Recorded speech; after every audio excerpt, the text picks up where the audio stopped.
ফিলিস্তিন কেন মাটির নিচে? ফিলিস্তিন কেন মাটিতে মিশবে? আফগানিস্তান কেন মাটিতে মিশবে?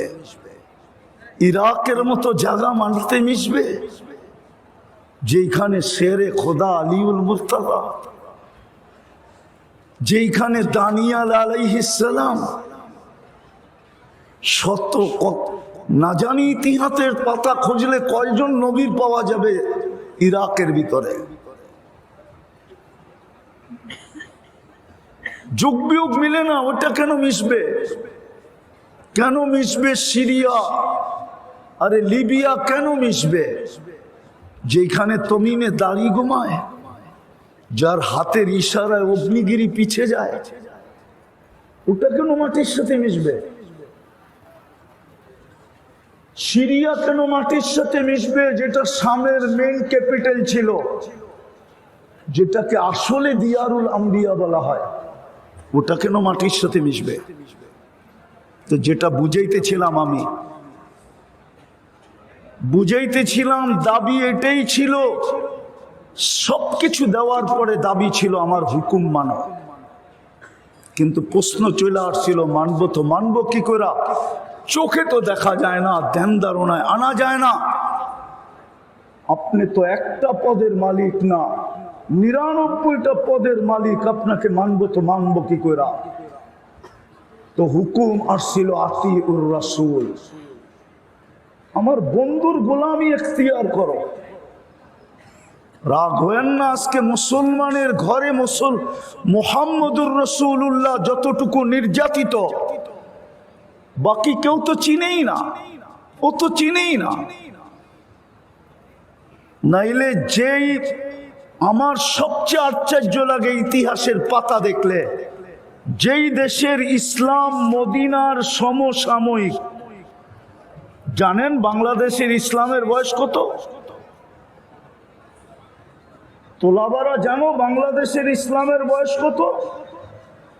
বাংলাদেশের ইসলামের বয়স তো হিজরতের আগে থেকে। আল্লাহর রসুল হিজরত করেন নাই, তখন 4 সাহাবী বাংলাদেশে আসছে।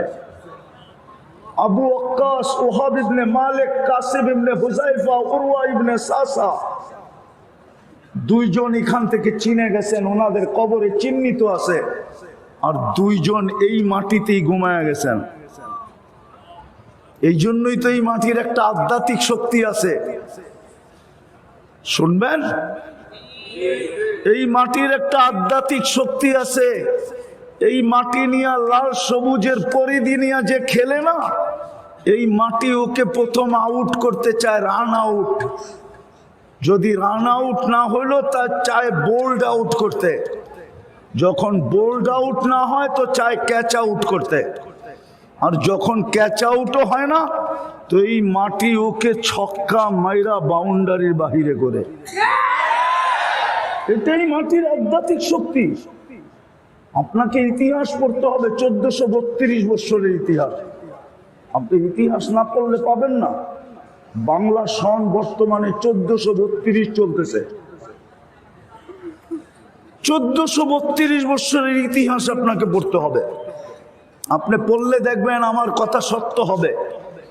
এই মাটি দিয়া বেশি দিন কাউকে খেলতে দেয় না এই মাটি, কেননা ইসলামের প্রথম কোরবানি এই মাটির নিচে। 2 সাহাবীর কবর এই মাটির নিচে আছে, কাসিম ইবনে হুযাইফা, উরওয়া ইবনে সাসা। আমি শেষ জায়গায় চলে আসছি। আল্লাহর হুকুম ছিল আমার বন্ধুকে মানো। আজকে কয়েকজন হুজুর ছাড়া যদি মুহাম্মদুর রাসূলুল্লাহকে মানতো, তাইলে যুবকদের চুলের স্টাইল তো আমি দুনিয়ার কোথাও দেখি নাই। বাংলাদেশের যুবকদের যে চুলের স্টাইল, ওদের সমস্ত চুলের স্টাইল নেটের থেকে নেওয়া। ওরা ডিজাইন নেটের থেকে নেয়।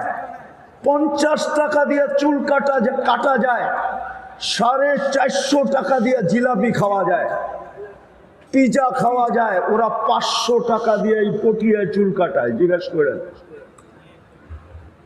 ঈদের রাত্রে ওরা 1000 টাকা দিয়ে এই পটিয়ার বাজারে চুল কাটায়।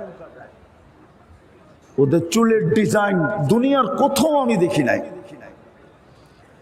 বাংলাদেশে যতটুকু 31st নাইট উদযাপিত হয়, আমি সিডনিতে ছিলাম 31st নাইট রাত্রে, কিন্তু আমি সিডনিতেও দেখি নাই। অস্ট্রেলিয়ার সিডনিতে শুধু নির্দিষ্ট ব্রিজের উপরে হয়, ব্রিজের বাহিরে 100 গজ দূরেও হয় না। কিন্তু বাংলাদেশে যেইভাবে 31st নাইট উদযাপিত হয়, আসতেছে বাংলাদেশে যেরকম 14 তারিখ উদযাপিত হয়, আমি নিউ ইয়ার 14 তারিখে দেখছি, নিউ ইয়ার 14 তারিখ দেখছি। এই যুবকদেরকে জিজ্ঞাসা করেন 14 তারিখ এরা যেইভাবে উদযাপন করে, ওই যে আছে, জিজ্ঞাসা করেন। বাংলাদেশকে ফুল ইম্পোর্ট করতে হয়। গত 16 বছর বাংলাদেশে 14 তারিখের ফুল পুরা আমাদের প্রতিবেশী দেশ থেকে আসছে। খবর নেন আপনি, কত টাকার ফুল আসছে 14 তারিখে আমাদের প্রতিবেশী দেশ থেকে, শুধু তো 14 তারিখ উদযাপন করার জন্য। আমি নিউ ইয়র্কে দেখছি, কিন্তু আমি তো এরকম দেখি নাই। ওরা তো ফুল দেয় না, হোটেলে খাওয়ায়। শুধু হোটেলে খাওয়ায় না, পার্সেল বাড়ির জন্য দেয়া দেয়। শুধু পার্সেল দেয় না, পারে না কলিজা বুনা করে দিয়া দিতে। তারপরও বাড়ির যে যেন লেখা দেয়, I.U